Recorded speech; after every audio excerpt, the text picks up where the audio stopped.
All right, folks, so let's get into it. Writing my first book. My first book was called Real Estate for Real People, a Guide for Achieving Profitability in Residential Real Estate Investing. And that's what I did. I wanted to have more profits. I wanted a better life. I began investing in real estate. Things really started to work out for me. And so that's how this path started. But let me say this. Before you really start putting pen to pad or fingers to keyboard, whatever it is, the very first thing you need to know is when you start writing a book, you are instantly an entrepreneur. You're a business owner and you need to carry yourself as such. Start keeping receipts, your gas receipts, your car receipts, your bus, toll roads, your cars, your clothes, your meals, all that. You are a business entity first. So if you have a W-2 income or 1099 or whatever it is, you're going to pay taxes. By treating yourself as a business entity, you get to write off some of those expenses that you normally would spend anyway, but you're doing it for the purpose of your business, and this particular business is a book. So that's step one. Create an LLC. You are an entity.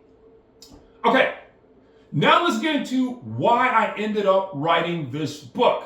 So, as I said, I wanted to start investing in real estate because I wanted to have a better lifestyle. I wanted the profits to give me a better life. And so I was hoping through real estate investing, I could do that. And so that's what I did. I was at work, W-2 job, 9 to 5, not much different from many of you.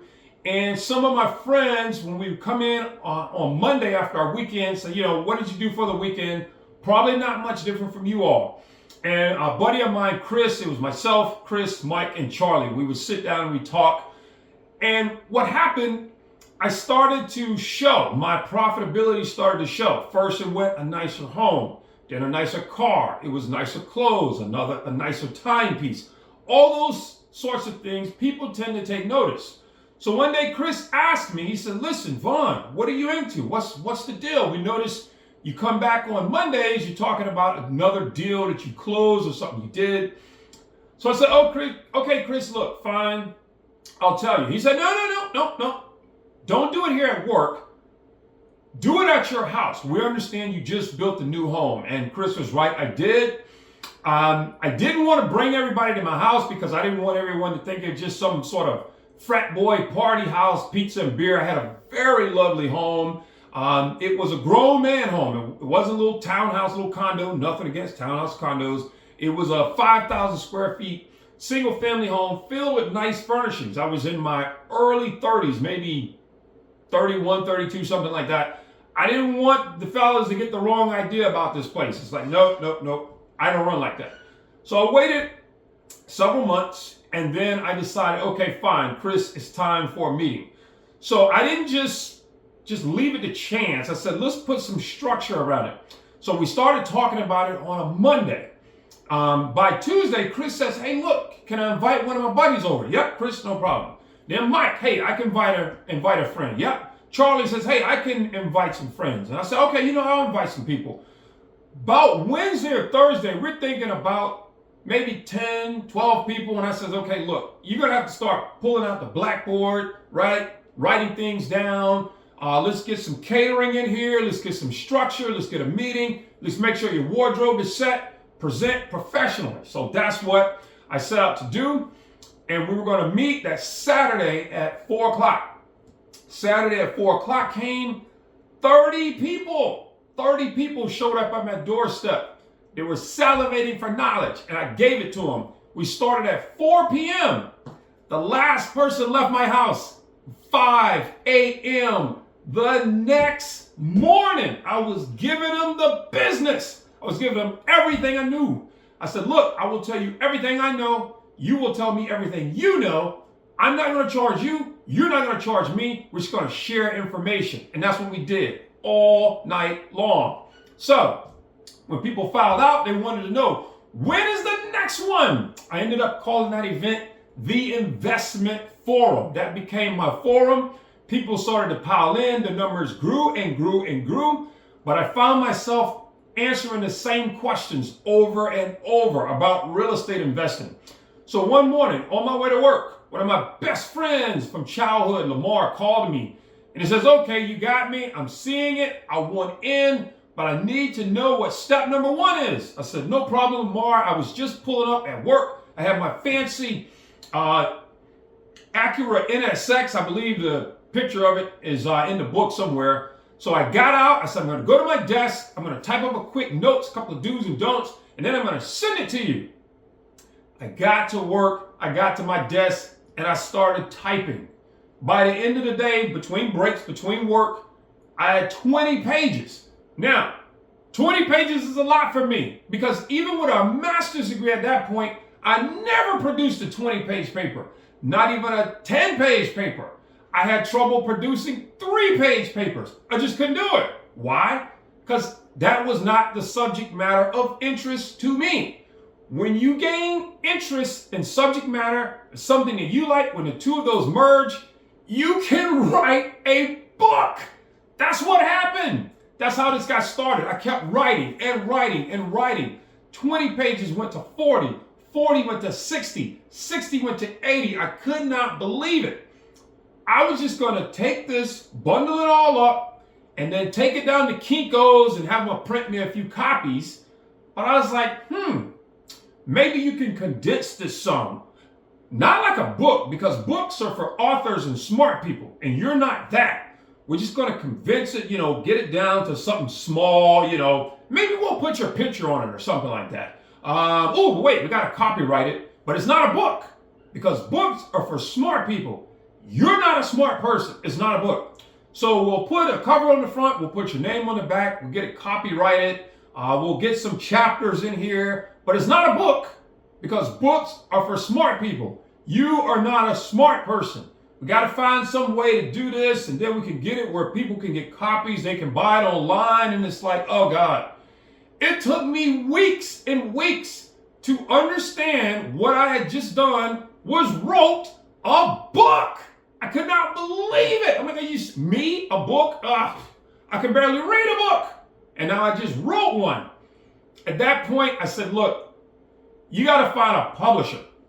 I started looking into publishing, and there's traditional publishers, business book publishers. They wanted the title of the book, and then all the chapters, just the titles, and then you send it in as a proposal to them, and then they decide they want to publish it. Look, I don't have time for that crap. I got to get this out because my fleet of investors are growing. My numbers are growing. People want information. I don't have time for somebody to decide whether I can or cannot write a book. I've already written a book. I need this thing edited and I need it published.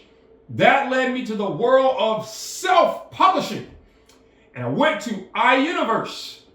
And because I looked at all the other ones, and iUniverse says, look, we can do everything you want to do. We can get it all edited correctly. We can get it all down. We can get your cover. We can get your ISBN number. We can put it on Amazon, and you're up in business. I chose iUniverse, and it's pricey. I think I ended up spending about, $4,000. But it was not all at once. Not all at once, so calm your nerves.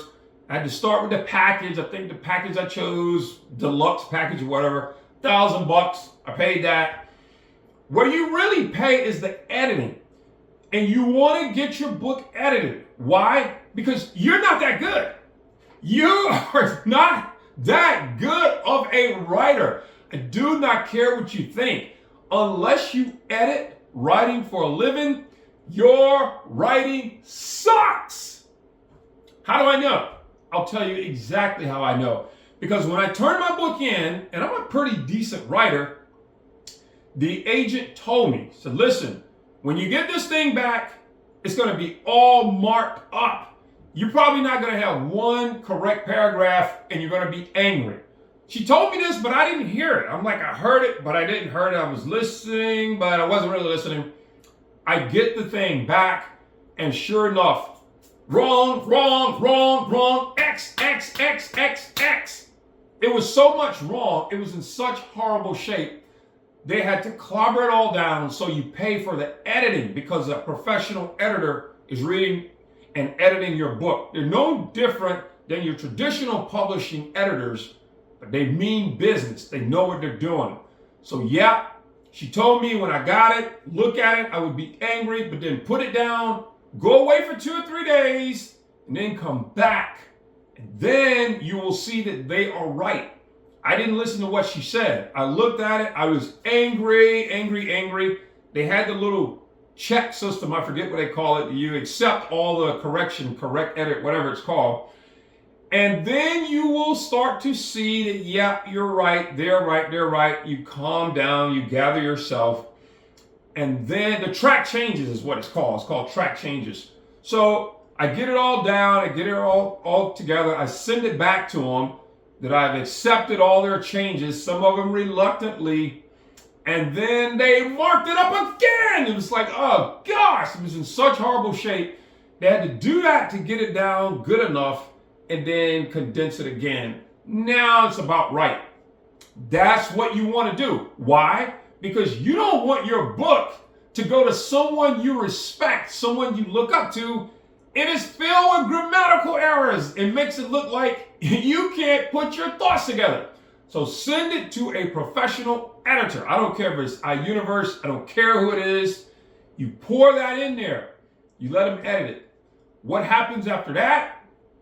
They told me my book was so good, the content was so good, they actually had 2 awards that they were putting it up for. I ended up winning them both.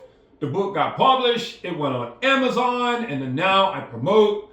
I pass around on Facebook and whatever social media that you have. If you have the link to your book, you can sell it worldwide. People can buy it.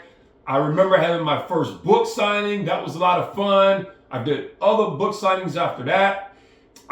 One thing about the book signings, you're going to be excited. You're going to want all your friends and family and all the photos so you can post on Instagram and all that stuff. Do not plan a book signing until the books are in your hand. Don't try to compare it to say, my book should be here about Tuesday. My book signing will be on Friday. No, don't do that. Get your books in your hand first. Do that first, then plan your book signing. If you don't, trust me, you're going to regret it. It happens to everybody. You have a book signing and no books. Don't do that. Your friends won't mind. Your family won't mind, but maybe some people will. Don't put yourself in that situation. So there it is. There's the quick and dirty. That is how I published my first book. That is how, that is the why. Since then, I've published other books. This one is From the Mobile Home to Where Moguls Roam, which is going to be my closing statement. I also wrote another book called Slide 68. 86 your current life and pursue the lifestyle you've been dreaming of.